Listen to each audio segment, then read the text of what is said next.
And do you see the live thing? I do. See, I'm good for you tonight. I Nailed didn't mess it up.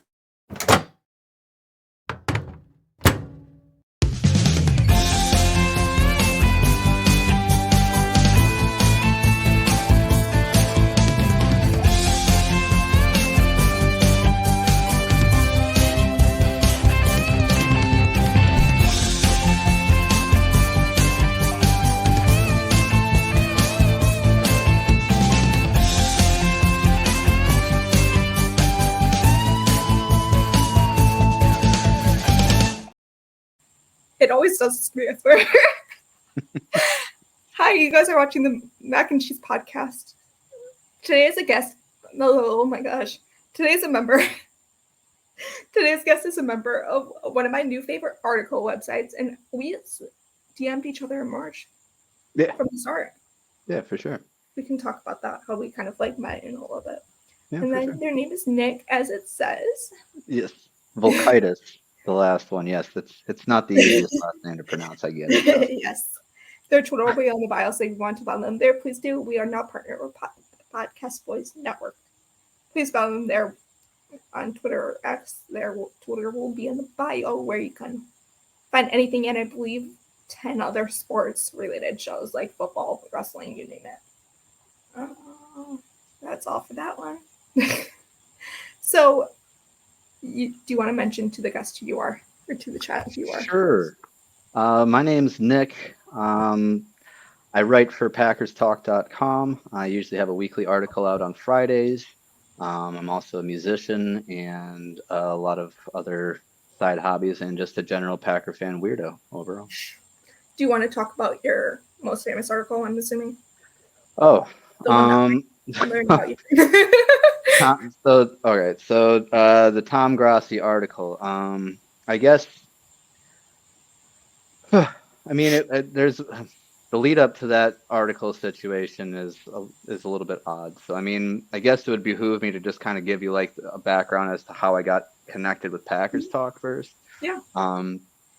So essentially, I mean, I've been going through some medical issues since like December, and then around February, I was just looking for something to like keep me tethered to reality and feel sane with everything that was going on. I ended up getting connected with Jersey Al Bracco, the editor-in-chief of Cheesehead TV, and he needed some new writers for the season. So I submitted a piece about Josiah DeGuara, and he picked it up and loved it, and just threw me in, and I just became a weekly contributor.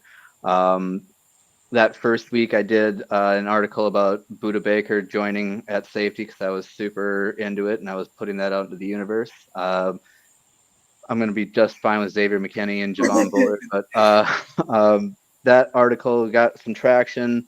And then the following week, I wrote about Caleb Jones because I do personally believe that the NFL and everybody at large sleeps on Caleb Jones at tackle. I am a huge fan of his, always have been. He's a monster.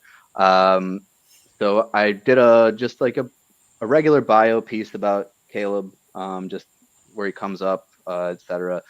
I reached out to him in all the socials, as you do, just to throw it out into the void, see what happens. He ended up actually getting back to me after the article dropped, and said thank you so much, really enjoyed the write-up, etc. I was just stoked that like a Packer was talking to me and like he actually read my article. Like, to me, that was sick. But then like he followed me on Instagram, and like we've chatted a few times, and then based off of that confidence, I decided to shoot my shot at Tom. So I reached out and just like, hey, I did this write-up for Caleb. He dug it a lot. Here's what I did for it. Would you mind if me and you just sat down for a chat? And then he got back to me pretty quickly. We actually had an original interview booked that I had to postpone because of a surgery that I ended up having. Okay.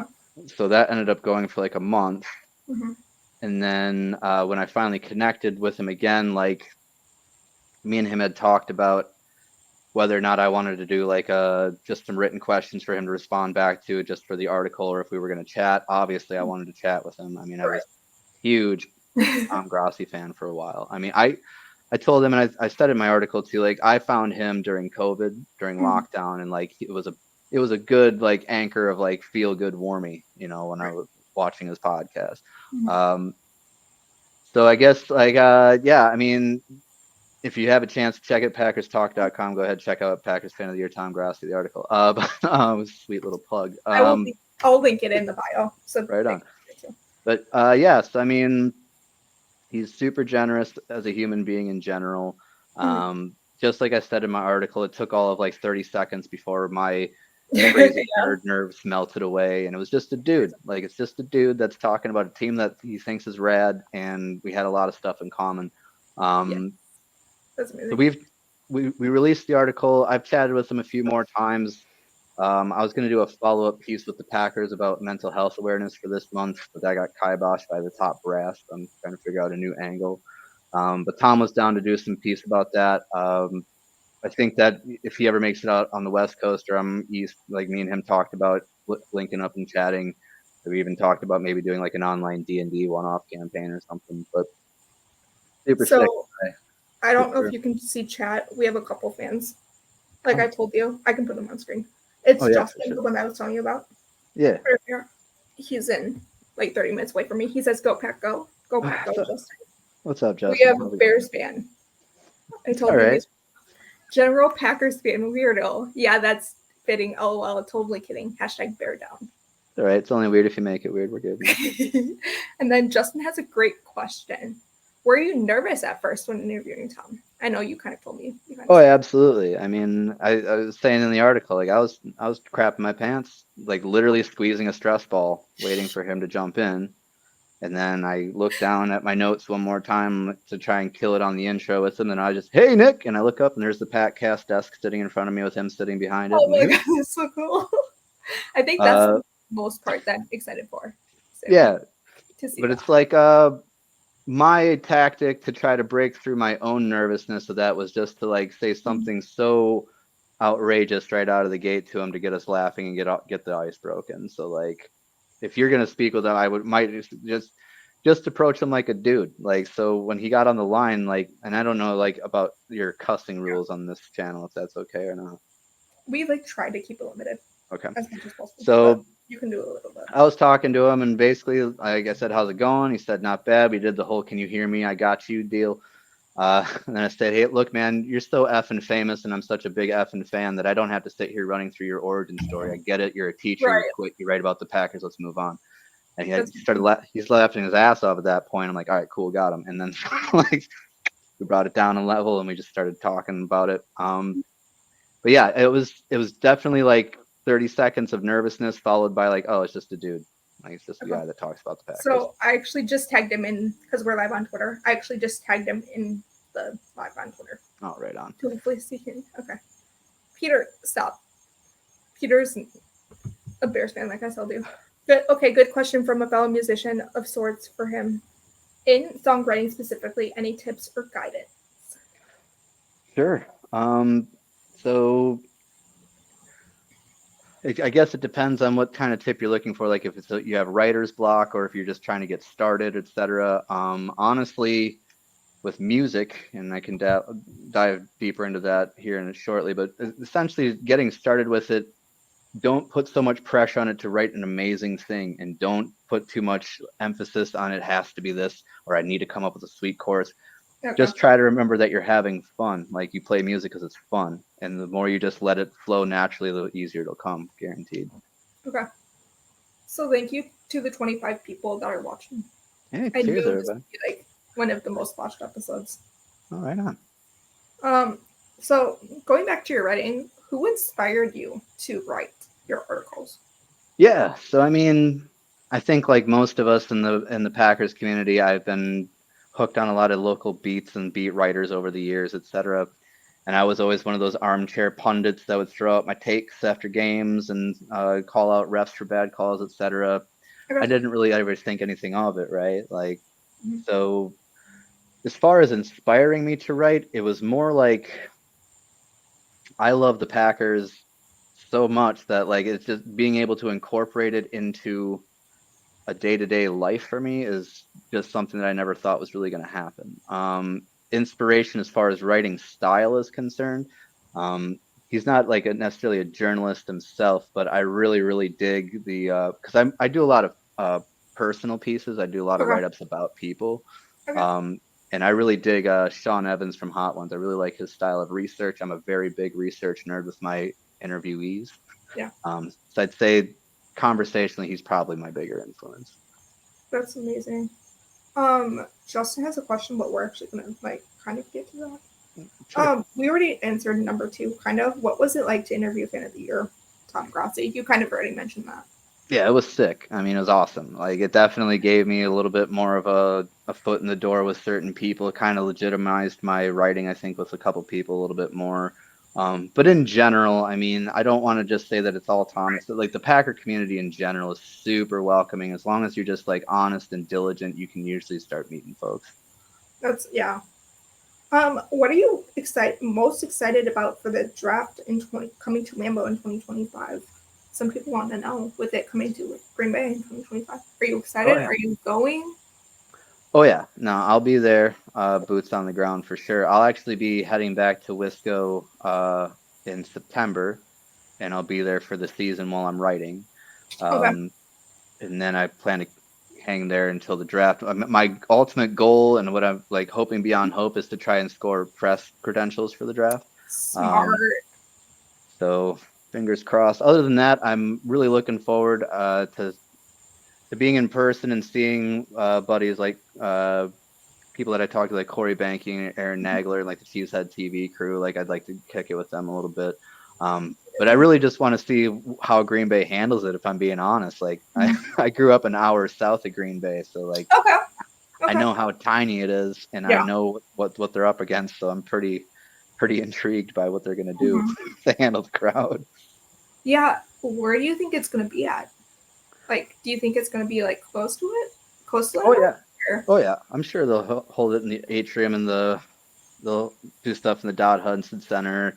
I'm guessing they'll do the Resch Center in Green Bay as well for some activities. But I mean, as of right now, like hotels and Airbnbs down to Fond du Lac, where I grew up, like an hour south of it, are completely sold out. Really? They're selling out hotel Wow. rooms like hours away from it. They're gonna do a dedicated Amtrak line from Milwaukee to Green Bay for this, so people can stay in Milwaukee That's a and, good and idea check though. in. That's a Oh good yeah, idea. I think they should keep it anyway, because it'd be sick to link Green Bay with Chicago anyway. That's probably the thing. Yeah. But So not. But yeah, people, the Bears fan is back in chat. Most excited is probably going to be able to represent the Bears in Green Bay as someone who was born in Beloit. all right, shout out Beloit, good deal. But hey, man, I tell you what, if you got the stones to sport your gear at Lambeau during a draft, hats off to you, bud. Like, Do it. Yeah. go for it. I mean, oh, I don't want to stir the pot or nothing, but I don't know. When I've been to Lambeau, I've predominantly seen Vikings games, unfortunately. Oh, okay. I haven't gotten to see a Bears game there yet, but I don't feel like there's ever been like a time where it got heated or anything. Like people weren't like picking fights with each other. Mhm. There's some good crap talk, of course, because it's Right. it's football, they're talking smack. But yeah, man, I say sport your gear, see what happens. Go for it. He said, "Easy enough. I wore club stuff in Busch Stadium." Oh well. Fair enough. See, I'm wondering because I grew up. I don't know if you knew this. I actually grew up in like Wisconsin, like the Stevens Point Oh, right area. on. Okay. Yeah, We're up Stevens Point, west side. Rawshalls. I grew up in Rawshalls actually. Beautiful. But yeah, and I've never been to Lambeau. Ah, it is a glorious place.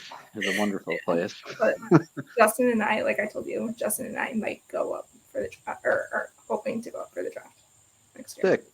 My I mean, first I think in general, football fans kind of view Lambeau Field like baseball fans see the Green Monster, Dodger Stadium, or it's a place. It's the mecca of football. Quoting Jeff Halfley there. I mean, like it's definitely a thing. I personally would spend about a week in that atrium just looking at all the stuff and hanging out if I could. Like it is enough to do. It's awesome. Okay. You mentioned Jeff Halfley. What is your opinion about him? Oh, love it. Absolutely love that guy. His energy and his conversations that I've seen him with the press are fantastic. He reminds me a lot of LaFleur, where he's got the heart out on his sleeve. He's an emotional dude. He right from the hip and with his heart. I'm all about it. Thank God that we got rid of Joe Barry. Oh, I mean, okay. R.I.P. Joe Barry's cover two defense. Uh, but I mean, Boston College, he got a lot of crap for coming from Boston College, not a super massive market, etc. But I don't see any reason. And to that point as well, because of how similar him and Matt are, I think they're going to collaborate really well. Right. I think that everybody's kind of really. I like the relationships he's building with the defensive players as well. It seems Mhm. like the organization and players are just bought in this season. Right. So earlier, this might have not been live. You mentioned to me Josh Jacobs and Xavier McKinney. What were your thoughts about those two as free agents? So I didn't believe it when Xavier McKinney got picked up. Right. I thought I was reading a fake article. Um, I couldn't believe the Packers gave the bag to a free agent. Like I've rarely seen that happen. Like they do not do that. Right. So it was incredible.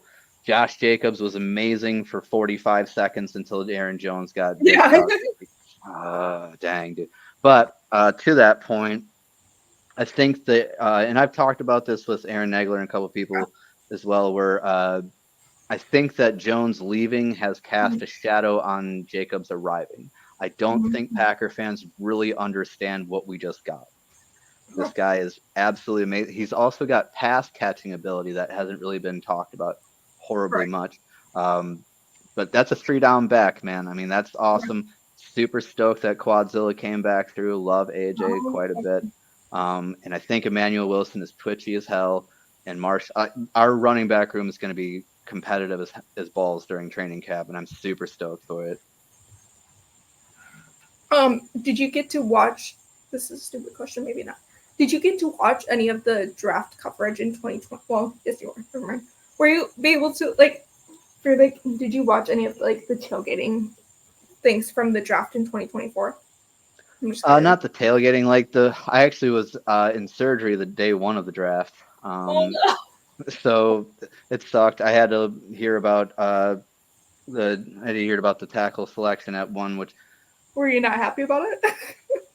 I'm perfectly happy with it. I was definitely also one of the Cooper DeJean Kool-Aid drinkers for sure, but uh, after they got McKinney, wasn't Mhm. totally bummed about it. So I was stoked about that. Day two of it, I was still recovering as well. Day three of it, though, I actually jumped on and was doing the Cheesehead TV live cast with Aaron and company for Oh, that okay. day. I was like Um, watching the recap of that recently, actually. right on. Yeah, so that was fun. I actually getting to be a part. I was pretty laced out on post-op drugs still, so like I was Right. just trying to hang out and blah blah blah. Right. But thankfully, Aaron was cool with me on that. But no, I like the draft a lot. I mean, I did 6 bazillion mock drafts just like everybody else. Um, and I mean, it's fun and it's just going in with a grain of salt, knowing, yeah, we get really hyped on these guys. Wait 2 years, see how it actually pans out, and we can't call boom or bust on these guys on the draft just because we liked or Right. didn't like their selection. So Justin made a good point. Josh Jacobs will get that receiving touchdown this season. He hasn't gotten one yet. Hasn't. Oh yeah, that will happen, 110%. So I just got told you're making this easier for the Bears fan to get back at me at some of these comments. He knows day 3 was the roughest for us to stream. He knows that. Because Day three is the roughest for everybody to stream. whenever I left, the players were taken. Like Oh. immediately. Oh. The only reason why I asked you about the tailgating, right, is the band. I think I can say this. The band that played at the tailgating, right, for the draft, is actually loved our live stream just now. Oh, That's right like, on. yeah, Well, I'm hell actually yeah. like, friends with them now, which is fun. They're from Sick. South Dakota, Soxfall, Right on. South Dakota. No, this Bears fan knows I loved Elijah Jones, like when it happened. So that's what he's like. That's why he's like BC or like day 3, because that's Yeah, Boston College. I So, get it. I get it. um, who are some of the sports figures that you enjoyed watching growing up? Sure. So when I was a kid, I played basketball, baseball, football. I grew up in Wisconsin, so I was a huge hockey fan.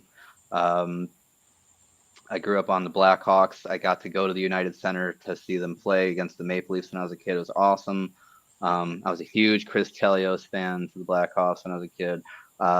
Also, I ended up getting like a printed like fake autograph picture from Wayne Gretzky from the LA Kings. But as like a 5-year-old kid, I thought it was the bee's knees. I didn't know any different. Yeah.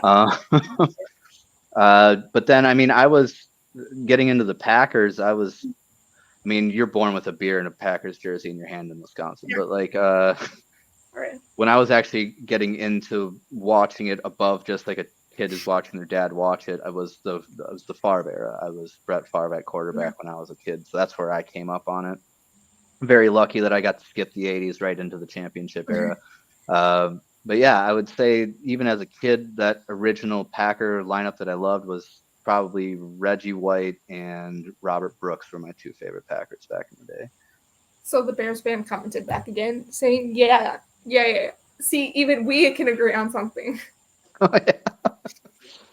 A Blackhawks fan? Hell yeah. Thank Shout you so out. much to the 40 people that are watching right now. We appreciate it. How's it going? Oh, you are being so respectful to them. Oh, good. So what artist influenced you for music? Influenced your music? I'm curious. That's a tough question to answer because I'm old enough that I've been doing it long enough. So it's more phases. I started playing music when I was like 7. And as a kid, I was a major fan of Ozzy Osbourne. I thought that he was the second coming. I thought he was incredible. Led Zeppelin to this day is my favorite band of all time, Robert Plant. As I got older, I got really into Les Claypool and Primus because I started playing bass in my first couple of bands. Nowadays, still Led Zeppelin, but vocally, I would say that I'm more into like Corey Taylor from Slipknot, not necessarily the screaming, but his melodic voice. And then the band Ween, I love Gene Ween quite a bit. I've seen them like 15 times in concert. So the Bears fan is back again.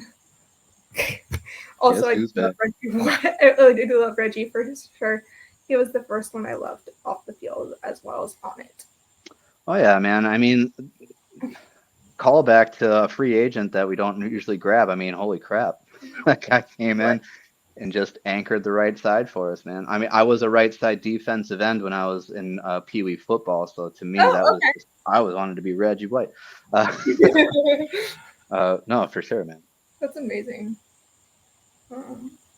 If you have any like comments, just like let me know, because we're kind of getting low on questions. I guess I can answer some of these. So this is a good one because you really don't. Well, you kind of mentioned this. I saw on your Instagram because I looked at your Instagram yesterday. I saw that you were 4 months sober. What made you become that? Yeah, so 5 months last week actually, and then I mean TLDR. I mean, I was the lead singer of a rock and roll band for a lot of my adult life, so do the math for what I was likely getting into. But essentially, my body decided it was time to slow down. I at the start of all my medical issues back in December, it was just a non-factor at that point. I couldn't even if I wanted to have anything. And then as I've been just getting healthier and healthier, I just don't see any real. I've never been a person that like I can't be around things or blah blah blah. If I decide something, I usually stick to it. So at this point, it's just I'm really dedicated and focused to like a health journey and like just being mindful in my wellness. So I guess I don't know that I decided to become sober as much as my body decided to become sober, and I just jumped in line. So a Bears fan has a question for you, if you don't mind. They said, can they ask you in general what your thoughts are of the Bears off season? Or he said, I know it's okay away from his specialty, LOL, but I figured I'd ask. The Bears off season. Well, y'all have spent a lot of it talking about us. Uh, Caleb Williams. Honestly, and I know this like probably goes against what most Packer fans. I hope he's a guy, man. I hope you guys get a guy because it's been never since you've had one, and it'd be cool to have some competition to the inferior city to the south. No, I'm just kidding. But no, I think that they're gonna. I mean, they got more catch and passes.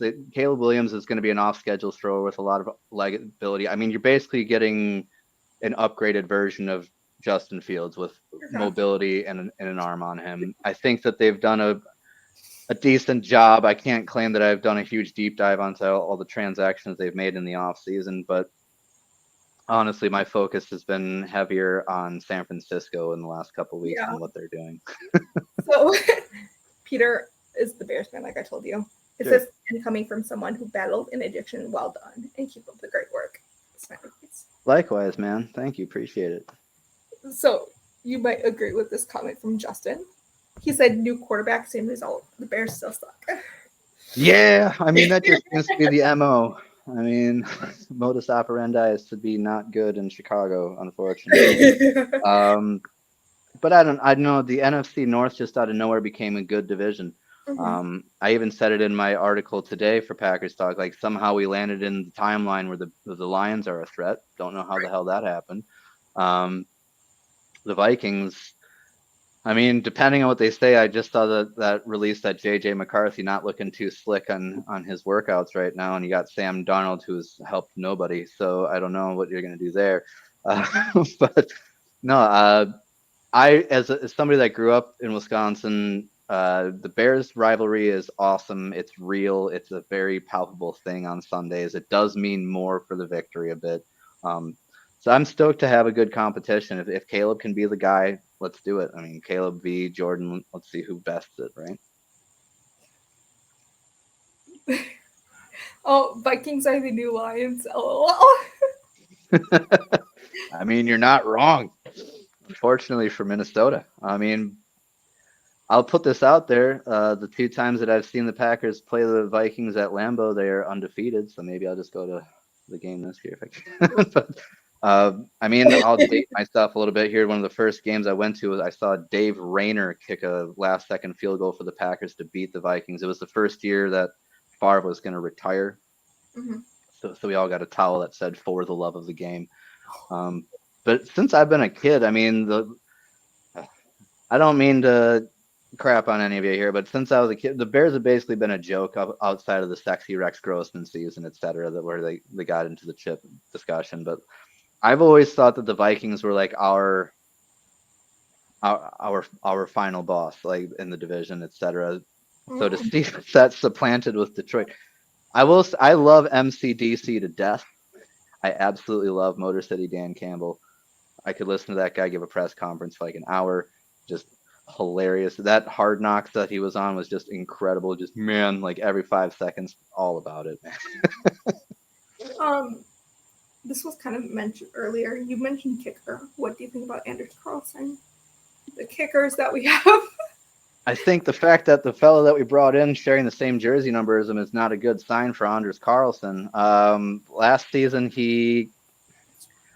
I was a person that was saying a lot of the time that we need to give the rookie time. Rich Bisaccia was all about it because he worked with his brother, etc. I felt like he was going to turn the corner. Ooh. I think that I don't know, man. Like we'll see what happens in training camp in the comp. I know that even during the press the other day, Matt got asked about kicker. I couldn't see them, etc. I think is what he said. But it should be spicy. I don't know that Anders is going to have a job in February next year with the Packers, but he's a young kid. I hope he turns the corner. That'd be cool. So Justin said bold prediction: Packers sweep the Lions this year. Sweep? Oh, I don't know if I'm. I don't know if it's that yet. I don't know if I'm confident enough to say that until I see a little bit of the action. I would feel confident saying split. They'll split it. It's just tough. I don't know, especially if with the Detroit game. It's like I don't know. We'll see what happens. I like Jared Goff quite a bit. Amon-Ra St. Brown. I mean, they're stacked. And they only improved their defense. I think it's going to be a good game. And then Peter, the Bears fan, said, I mean, you're not wrong in terms of offense, but defensively, the Vikings, I would argue, have never compared to us, with the exception for single years. Yeah, and I mean it's divisional rivals in general, right? Like it always seems to be a little bit closer, a little bit more heated, and they know us a little bit better. So I mean, it's regardless of whether I mean you could talk about how the last couple of years we had all the talent in the world, and look what we did as far as defense is concerned. I mean, we'll see what happens. I'm hesitant to say that they're going to be even in the top 15 defensively this year. Oh. But we'll see. I don't know. I think the Packers, if Jeff can capitalize on what he has talent-wise this year with the Packers defense, I think it should be lights out. But again, last year it was supposed to be lights out on paper too, and I've heard that year after year after year. So Yeah. I'm cautiously optimistic right now. That's as far as I'll go. What rookie end game are you looking forward to in this year's Packers schedule? That was like kind of Justin's question. Yeah, for sure. So the rookie is Javon Bullard. I've been a massive fan of Javon Bullard for a long time. In one of the Cheesehead TV happy hours that I was in with those folks, I called him out pretty early on. Like this is a ball hawk at Georgia, man. He doesn't have the explosive stats that everybody's jawing about with the other people, but trust me, this guy is physical. He is physical. I mean, you're talking about a guy who in 2023 allowed no touchdowns, 10 incredible tackles, like behind, like he's insanely physical, short burst of speed, ball hawk. Can't wait for it. The game that I'm looking forward to is Packers San Francisco. It was the article that I dropped today, actually. Right. I am over the moon excited to watch Jordan get a chance once again to do what Aaron couldn't. I love the rivalry over here on the West Coast as well. I have friends that are 49ers fans, so to me it is that added like rib benefit of getting to beat them, etc. They have such a massive history. It's 74 years in the making with these two teams, and they've just gotten our number dialed up in the postseason so often. I even said in my article that like I can still feel the lump in my throat from screaming at Colin Kaepernick to stop destroying us in 2030. Right. Like it's a thing. Like Right. I think I even said Lions and Vikings and Bears. Oh well, that's great. They're teams, but the Niners are the final boss. That is the final puzzle before we can get ourselves a chip in Lambeau again. I'm not a huge fan of it being week 12. Okay. I don't like them getting that close of a look at us right before the postseason. Oh, right. I get that goes both ways. Understood, granted and given that we can also get a look at them. But that doesn't mean I want them to get a look at us. Like I would rather they see Jordan, Josh, and Christian and all these guys finding their chemistry in the first few weeks. They don't really get to game us well. I mean, Shanahan dials up Matt enough, being his former mentor, that I don't need him having any kind of competitive advantage. But at the same time, you want to be the best, you got to beat the best. So I don't think that we're going to not win the regular season outing. I would just prefer it happened like week 5 or something like that. Yeah. Yeah. So the Bears fan is back with Bullard comments now. It says refreshing to hear the honest evaluations here. Much appreciated. Yeah, and I love Bullard too. Just hate that you all got him. Yeah, I mean, I was shocked that we took him. Like I was so stoked when they selected him.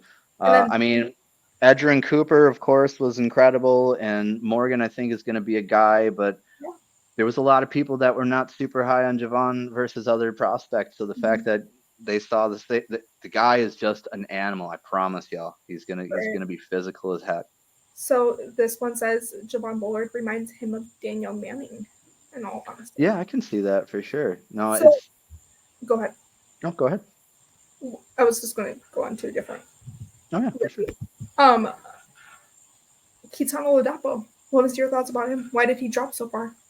I know the foot injury did not help, but I mean, the prospects in the secondary for this draft class was deep. It was deep. Okay.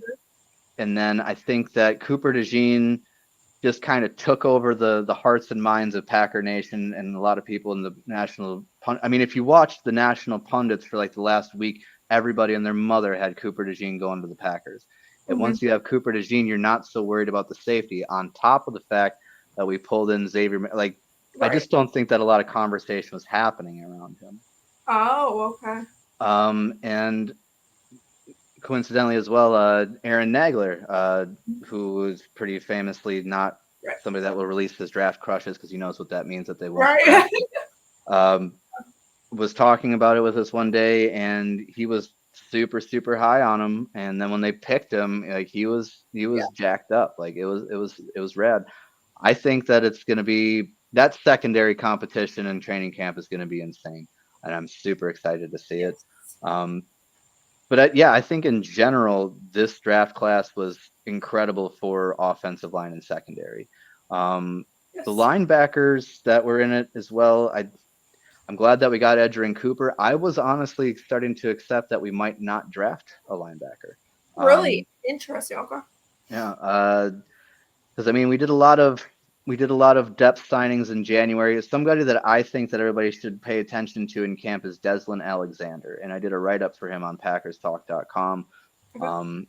But we had a lot of talent in house, so I mean, and I don't know, I'm a defensive football guy, so like I'm pretty stoked about watching that side of the competition. That makes sense for you though too. Kalen King, 7th round. That is not a 7th round player. Kalen King is absolutely a beast. I reached out to him to try to get a piece done on him. I'm gonna wait to hear back if I can do anything. Again, I think that this class was a lot more talented and deeper than a lot of people thought. I mean, we got Williams, we got Kalen, we got Oladipo, brought in Xavier McKinney, Javon Bullard, Stokes is coming back, Jair Alexander's in the fold. I mean, like it's Carrington, it's going to be nuts. Like, I don't know how they're going to make these decisions, if I'm being right. It's going to be tough with like everyone spoiled for choice, for sure. Justin said he loved Bullard's reaction to the Packers drafting him, the famous. Dude, I'm an effing Packer, dude. Oh my God. Like, what a guy. Then he said, bring the Super Bowl back to Lambeau or something. He said something related to that. I'm like, oh my gosh. Bringing the title back to Titletown, man. It's just. I think that's what it was. It was something similar to that, if it wasn't. No, it's cool to see. You could tell that he's jacked up because he wants to play with Xavier and Ja. I mean. Oh, right. I was thinking more of like the Georgia Bulldog train that we have, like Quay, Devontae, Eric Stokes. Like I was thinking more of like a Bulldog friendliness. I mean, we definitely treat the Georgia Bulldogs like our farm team for our defense. You're right. Sure. So this is the Eagles, I feel like. I'm here for it, man. I'm here for it. I'm all about it. I actually had pitched, why don't we just get the coordinator to step up before us? I mean, at this point, just reunite him with the boys. But like, no, Javon Bullard, Eric Stokes, Devontae Wyatt, I think is going to have a nice come up this season as well. Kenny Clark's got to get somebody next to him that's got depth behind him. I mean, not that he's old, but he's not a young pup anymore. And I think Kenny deserves another contract, but Packers are pretty infamously not going to do that usually. So we'll see what happens. Fingers crossed, knock on wood. But the thing with that, though, is we also have TJ Slayton on his last year of his contract, too. Yeah, I think that they're going to be so here's the thing that I pointed out this year as well, and it's the reason why I maybe thought we weren't going to do a big linebacker signing. Thank God we got Edgerrin, that's sick. But people need to remember that the Green Bay Packers are draft and develop. It's not the flashy name, it's not the free agent usually. It's look at somebody like Rasheed Walker, who just sat completely veiled for like a year or two that nobody knew who the hell he was. Now he's our starting left tackle. Like we're going to usually develop these guys internally and bring them up. So I think that Devontae takes another big step this year. I think that the 4-3 scheme in general, I'm excited to see how we rock with that. Really stoked to see Rashawn and Hercules Van Ness put knuckles in the dirt and get after it. But yeah, sorry. Frog in my throat there. Justin said he loved. Plus, the Bulldogs have a similar G logo to the Packers. That is true. Yeah, I believe didn't they had asked permission for that, I believe. Just different colors. That's the Yeah. difference. I think So Peter said, they had asked permission to use this. yeah. So got challenged to say something nice about the Packers specifically. So here it goes. I will say Jordan Love seems to be a solid guy. A lot harder to boldly dislike him than it was your previous two quarterbacks. LOL. I will agree with you 1,000%, Peter. I love the way Aaron Rodgers throws a football, and I'll just leave it at that. But Jordan, humble as hell, super good teammate guy. Not that Aaron wasn't at all or anything like that, but you can tell. Like, also Jordan's still still in his rookie era, so he's going to be going to the OTAs, building that chemistry with the young guys. He's getting into the community finally. That charity baseball event that he just had for suicide awareness was incredible. Is that who it was with? I didn't realize that. Yeah, so it was so I believe if I have it right, I believe Jordan's dad committed suicide when he was a kid. And so this charity event that he had with bringing awareness and also like linking up local law enforcement with the community for fast response, et cetera, like that. I didn't realize it was that. That's incredible. Yeah, he's a very, very community-based guy. So I exactly what Peter's saying. It's hard to not like him. Doesn't hurt that he's a guy. Like, it doesn't hurt that he can spin the damn rock like nobody's biz. Right. I would really like to not continue to hear about his contract anymore. I even okay.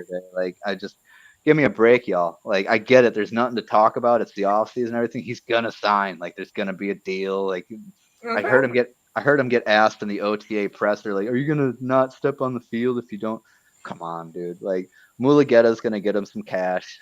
He'll put his X on the dotted line. We'll move on. It'll be fine.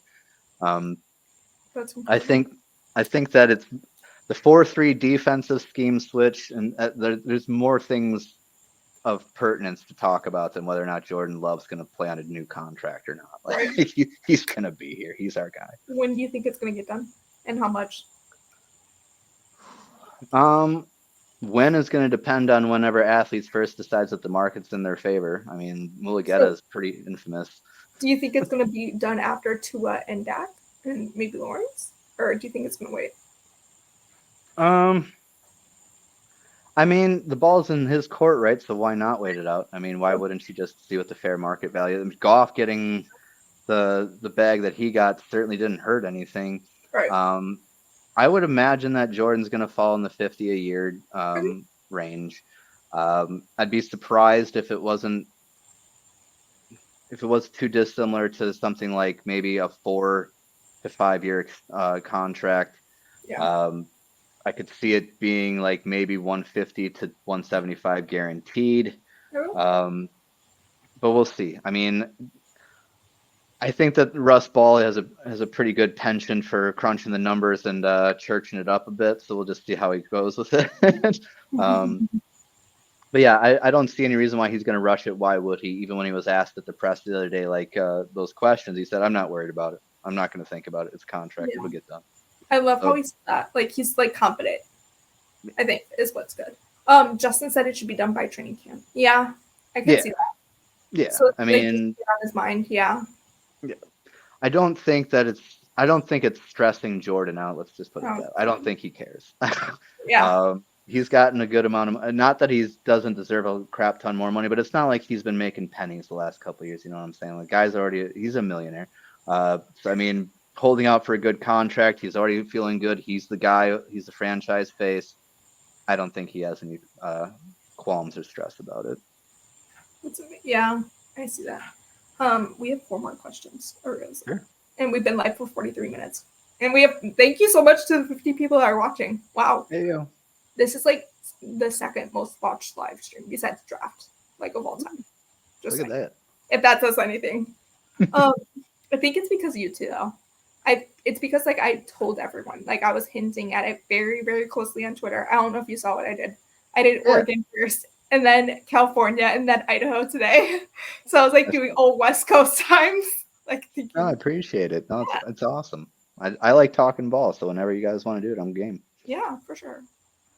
What is the best article that you've written, not including Tom Gross's? Not including.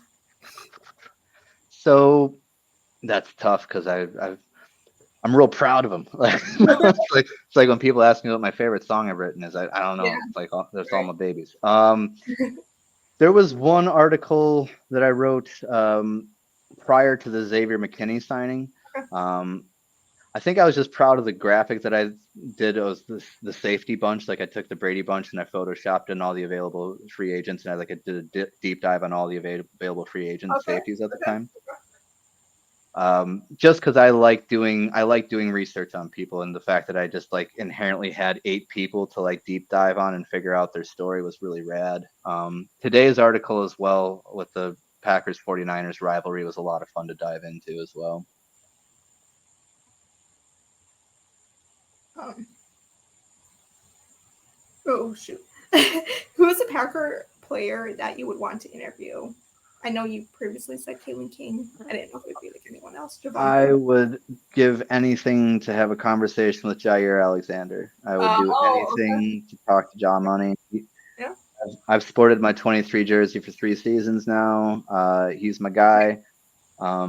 Not only because of how locked down the mayor of Strap City is, but because off the field, I dig the way he jives, man. Like he's a cool cat.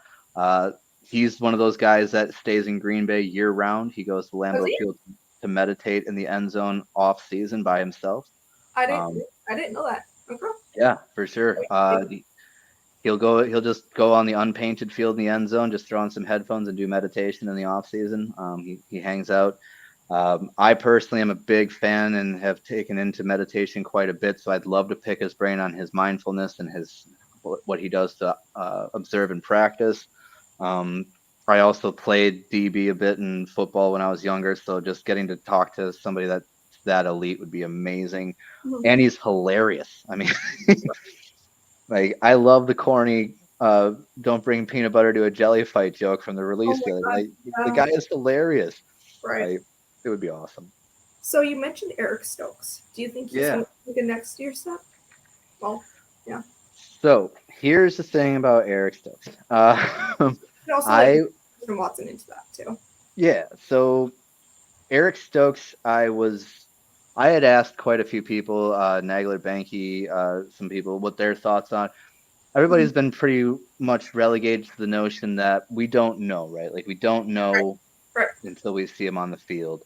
Right. Um, I have been a huge fan of his for a while, but if I'm being objective about things, even prior to the injury, that year two, I don't want to call it a slump because that's a harsh term, but I mean there was the rookie season of the excellence, and then he's Right. still decent. I'm nervous about the speed. We'll see how he's recovered on that. LaFleur says he looks just as good as ever. Mm-hmm. But again, it's going to be a competitive room. I think that it's his to lose. I think that it's his role to lose at this point. But I'm not going to say flat out that Valentine or somebody else isn't going to come up and give him a run for his money at this point. Like we'll Okay. see.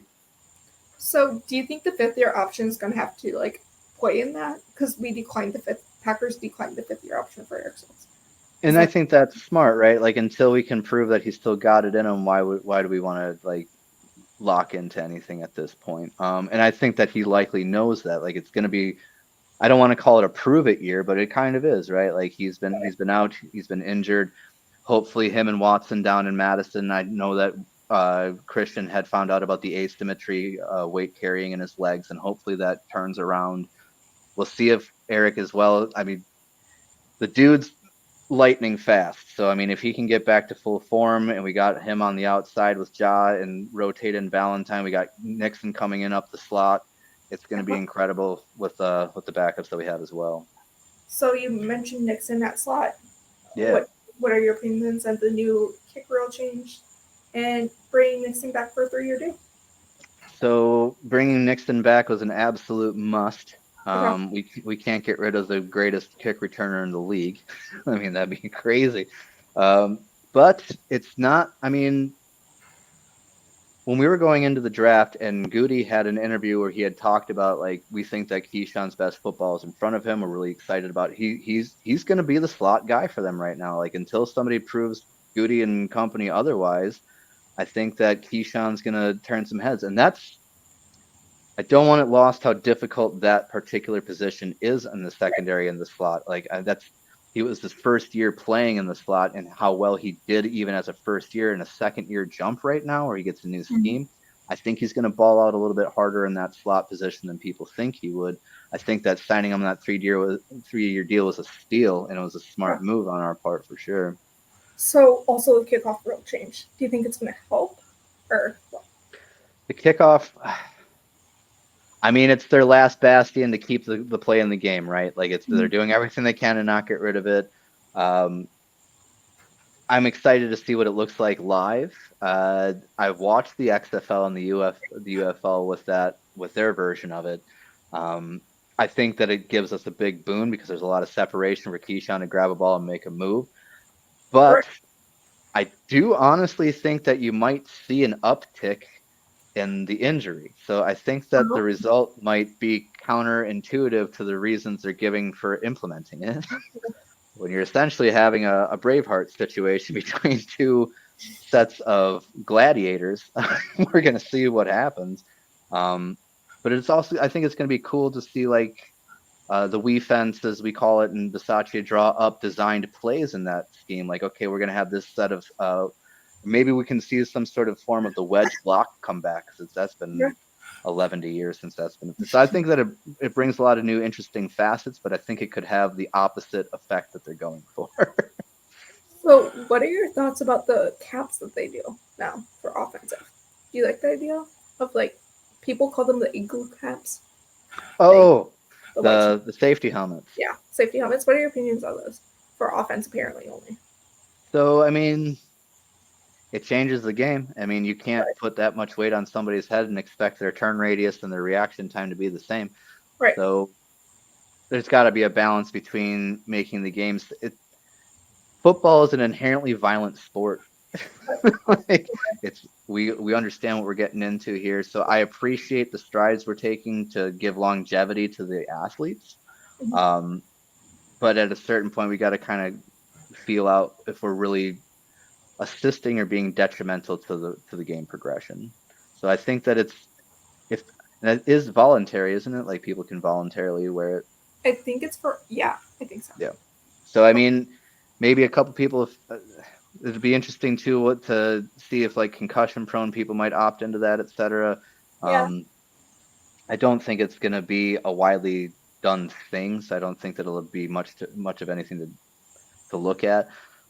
But I'm all for making the game safer if we can. I just worry about what we're taking away from ability and etc. from the athlete. I feel like it's going to cause more injuries to the stomach area, especially if the helmet and the padding hits the stomach directly. Yeah. Ugh, that could be like kidney injuries easily. I think. Well, I mean, we'll see without the hip drop tackle. That's the stupidest thing I've ever heard in my whole life. Very, very dangerous. I can't believe that hip drop tackle was I can't believe that that's the thing. Like I can't believe that that's really like it's a violent sport, and I get that we want to make it as safe as possible, but I really liked what Richard Sherman said, where like let's have the rules committee show us in real time how they're going to do a hip drop tackle and make it legal. Like, you guys go ahead and show us a video of two of you guys in suits running down the field diagonally and show me how you're going to execute that tackle legally and safely. I don't think it's possible. Yeah, so going back to Love, Peter also said, now genuine question, given that the league does tend to adjust to people once there's film on him, what adjustments do you think Love has to make this year to make him look different? Yeah, I mean, that's a great question. It's he said it, I think, best the other day in his OTA conference, where he really needs to just shore up the footwork in the pocket. He has a tendency to glide and drift inside of the pocket versus short, calculated steps, and making sure that he has pocket presence there. I think that the league in general right now is an off schedule league. I mean, you look at the Jalen Hurts, Justin Fields, you got Jordan Love has a pair of legs on him too. The dude can run. So I think that he's going to work on rolling out of the pocket and throwing off schedule a bit more this season. We're going to have to contend now with the added bonus of having Jaden Reed's jet sweeps and Josh Jacobs running it down your throat, etc. Having that extra threat of Jordan Love taking off, I think is really just going to wig defenses out. So with Jair, respect the ability, of course, but it'd be better if he could actually figure out how a coin toss works. Okay, that's just it. Oh, that's amazing. Now, come on. To be fair, the dude was in his hometown. He wanted to go out and throw the coin in front of his buddies and his family, and he hated Joe Barry. I mean, that's pretty obvious. So, like, like, Oh, okay. I don't think that there was a lot of respect from him on the brass at that point. I mean, that led to the suspension, right? I mean, that led to him like having to get sat down a little bit. Like, Okay. hey, bud, appreciate it, but let's just Right. But what else? Because Matt LaFleur said it was the coin toss and something else that got him suspended, apparently. What else? I mean, I would assume that much like he is on camera, Jair is not he's not a conservative person with his mouth. So I'm sure that he kind of popped off a little bit when he was talking to folks. I got to imagine that he was pretty frustrated with the defensive scheme that he was thrown into constantly. You're wrong. Could be. So do you think the Drake comment, I'm not sure if you've seen it, the Devondre comment, do you think that was recently to Joe Barry? Oh, yes. The I'm so happy to be in San Francisco because I lost my love of the game. Do you think that was part of Joe Barry? Like, oh yeah. Yeah. I mean, I don't think Dre had a problem with the organization as a whole. I think that he was pretty straightforward when he said, let's look at when he came to the Packers, right? When he came to the Packers, he had that presser where he kind of famously said, this team allowed me to be Batman instead of the supporting character. Yeah. So then Joe Barry comes in and you're dropping him into coverage. You're not letting him be the ball hawk to swoop in to do the tackle. He also, to be fair, lost a little bit of a step there. I mean, I watched plays where he had the ability to step up, and he got blown out a few times. So, I mean, it's not all on Joe Barry.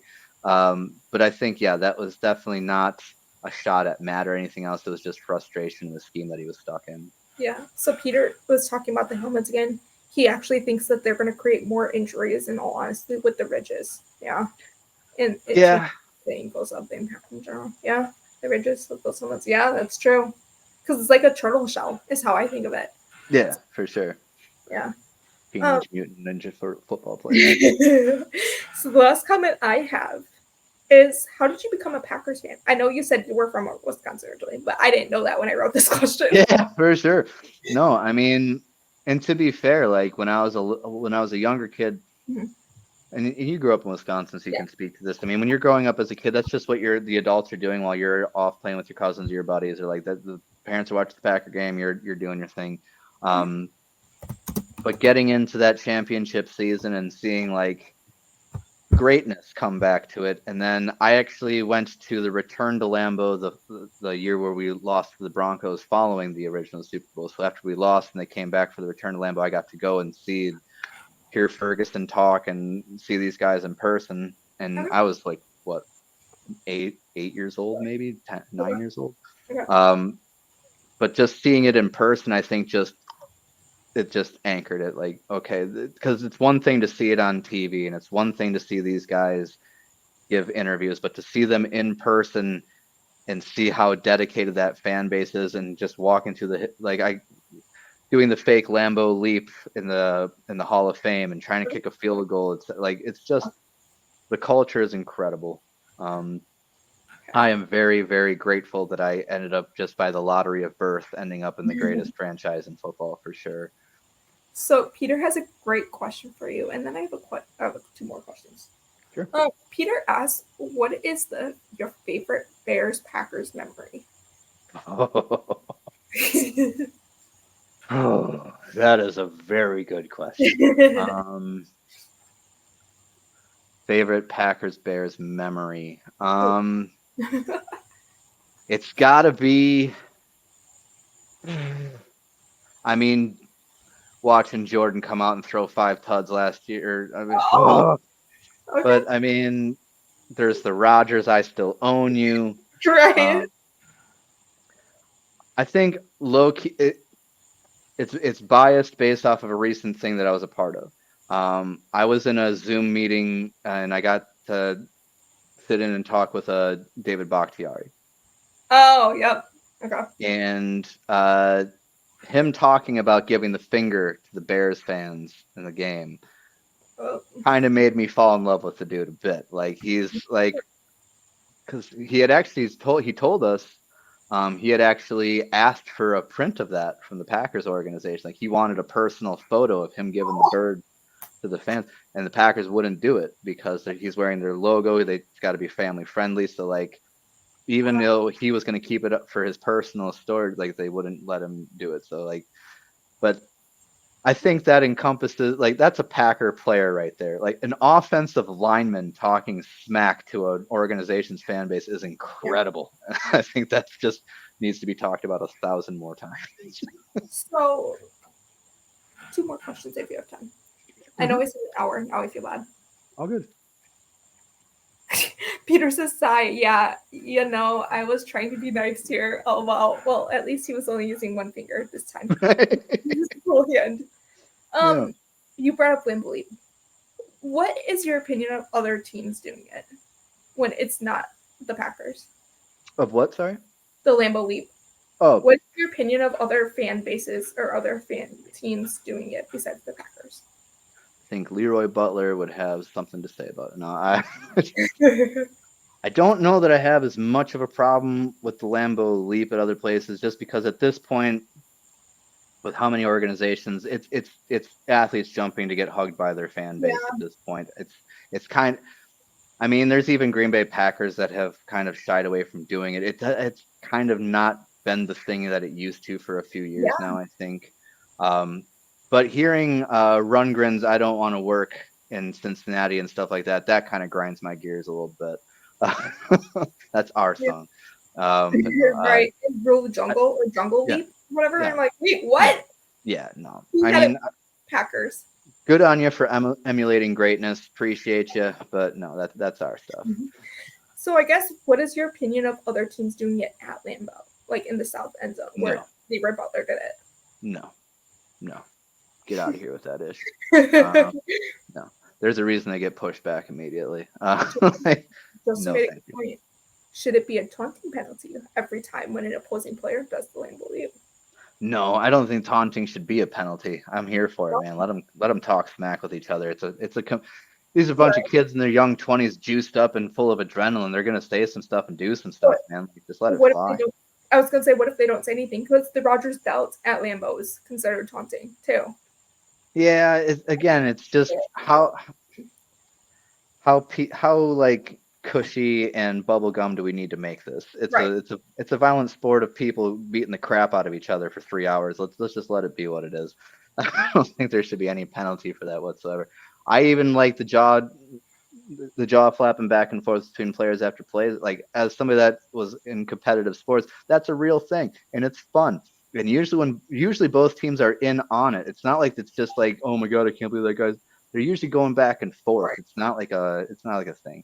And if it's egregious, you know it when you see it, right? Like if it's an egregious, they pushed him, or it's like getting up in his face and like the guy's trying to back up, but he's not like that should be taunting. But just like saying like Jair's gritty on Jefferson should have likely actually been a taunting call given the current rules, right? Because I mean he did his celebration right in front of him. But I think that's what makes the game great. I don't think that we should be so quick to throw that flag. Yeah, I mean, he did it fast too. It's not like he did it like very slowly, where I think it could become an issue. He did it fast, and I think that's what they didn't care about necessarily for that one. I know which one you're talking about. I think it's because he did it fast. It wasn't like taking. Well, he was smart too, and he turned around. He wasn't facing him, and that's a big part of it too. Not making eye contact with the person you're talking crap to. So that was real smart by him. I think that if he had backed up and done it down the sideline right next to him, that would have been a different story. So, last question for you all this time, I promise. Yeah. I've heard the Packers calling our defense 4-3, 4-2-5. What do you think we're going to do? I mean, it's lion season, so we'll figure out what it means when it actually gets to it. It's going to be a 4-3 scheme, but I think there's going to be more zone coverage than people are thinking. I think that when Hafley came in, touting press coverage and man coverage, how he likes it. That didn't mean that we're going to throw out the baby with the bathwater and just go full on man coverage every play. I think they've even been saying it during OTAs. Like, you're still going to see the zone coverage or the one high or two high, especially with Xavier McKinney. I mean, that's a one high anchor safety that we can throw back there and really press up in that secondary. Right. But I'm excited to see the boys throw the knuckles in the dirt. It's going to be awesome. So Peter mentioned no, they didn't care about it because he plays for the Packers. Jair.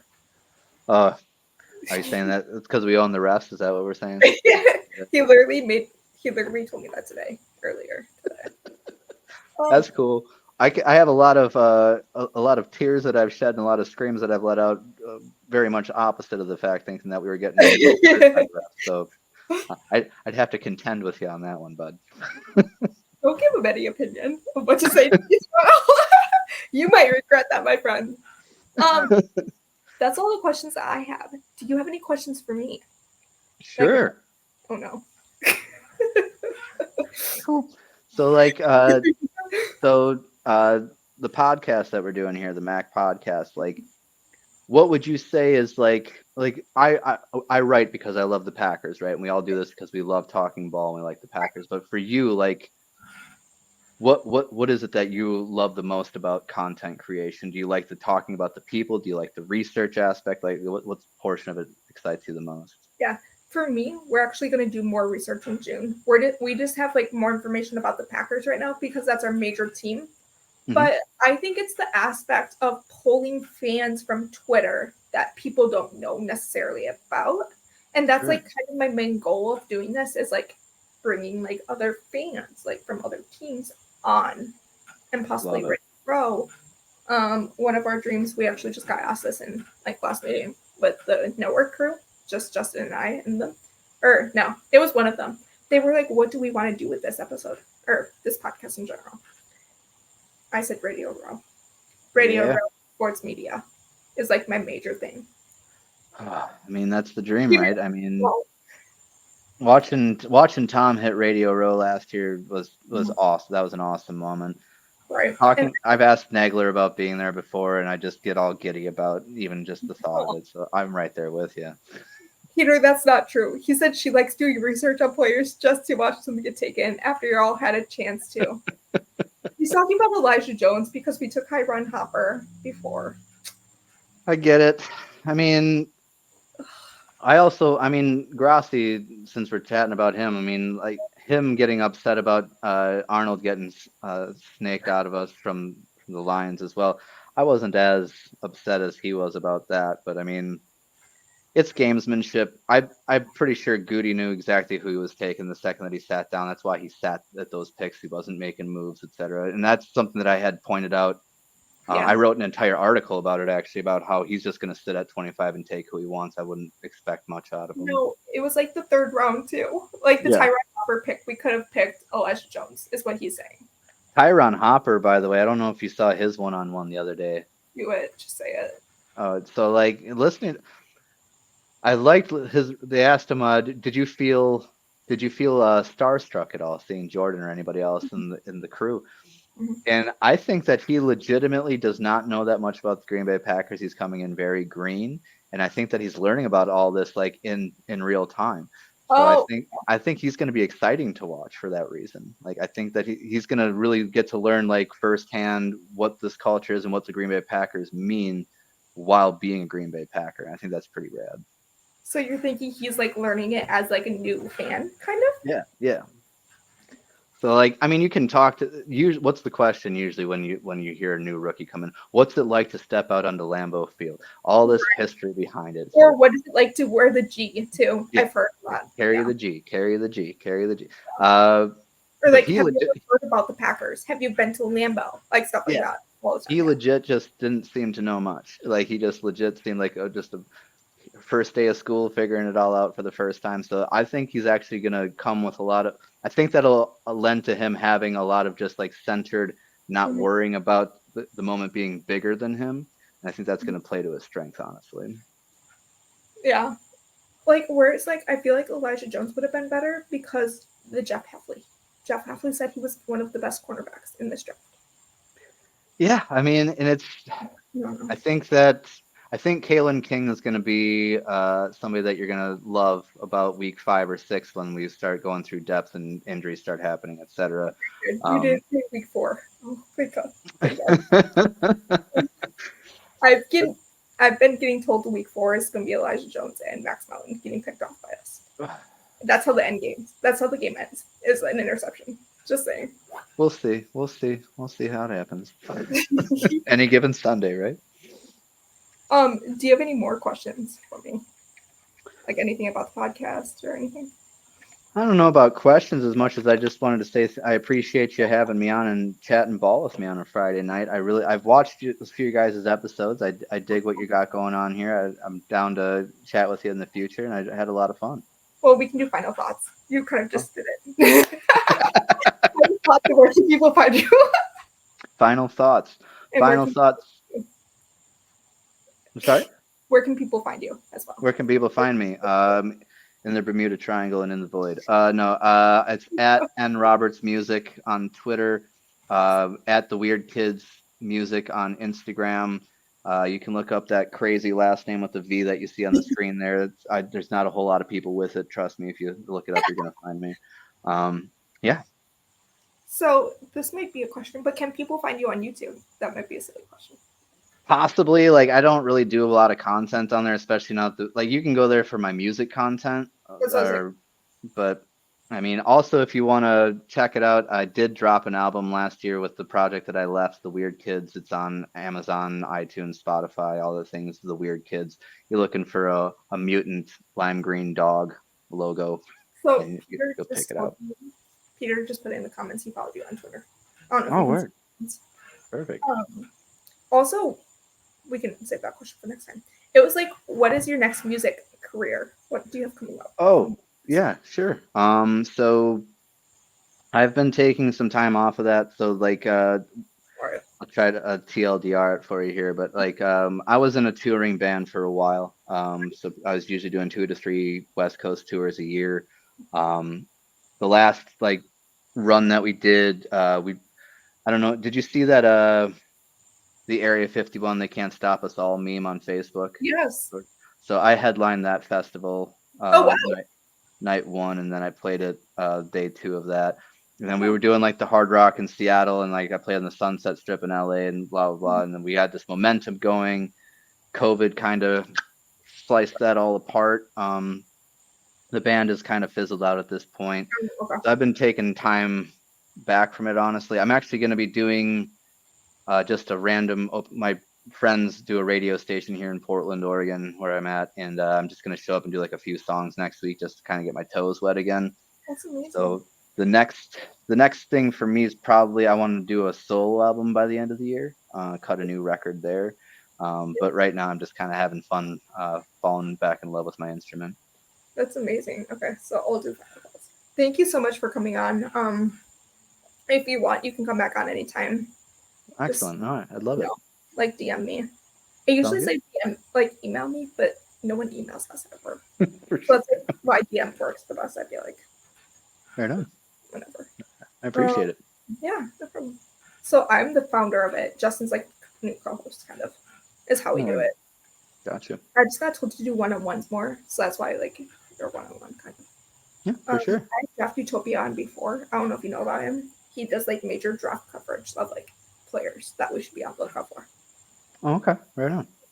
So it was like who I like started with like the week before the draft. It was crazy. I can tell you that right now. So you can find, I don't have my Twitter for once in the box. Dang it. You can find me personally at Mary90118710. It's like all of my favorite Packer players, like Lucas Van Ness. I was like a huge fan of him before the Packers drafted him. Yeah. Neo Dobbs, Jordy Nelson. And then 11 is like for Sammy Watkins. I know he's not a big Packer fan though, like a big player for the Packer fans. But the thing is, he has a special connection to me. Yeah, I'll let you know off camera. All right on. It's very special. Like, yeah. And then 10 for Jordan Love, obviously. No, for sure. It's like offense, and then the one defensive player.